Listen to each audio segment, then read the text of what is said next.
Ary soraty eo amin'ny anjelin'ny fiangonana any Sardisy. Izao no lazain'ilay manana ny Fanahy fiton'Andriamanitra sy ny kintana fito. Fantatro ny asanao, Fa manana anarana, velona ianao, kanjo maty ihany.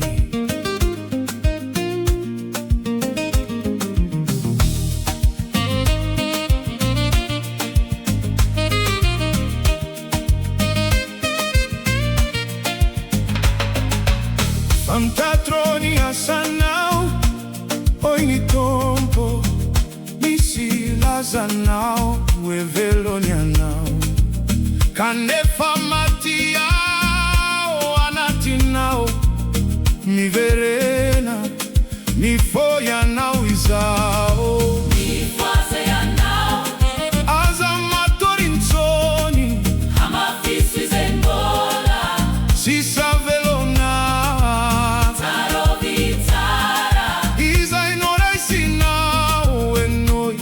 tandremo mibeba ianao.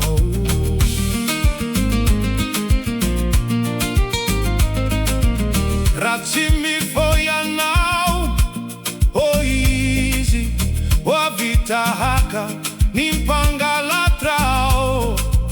Tsy ho fantatrao izay ora iaviko, ka miambena aza rendremanao. mifoha ianao, Aza matory intsony, Hamafiso izembola, sisa velona, izay norasinao e noi tandremo mibeba ianao.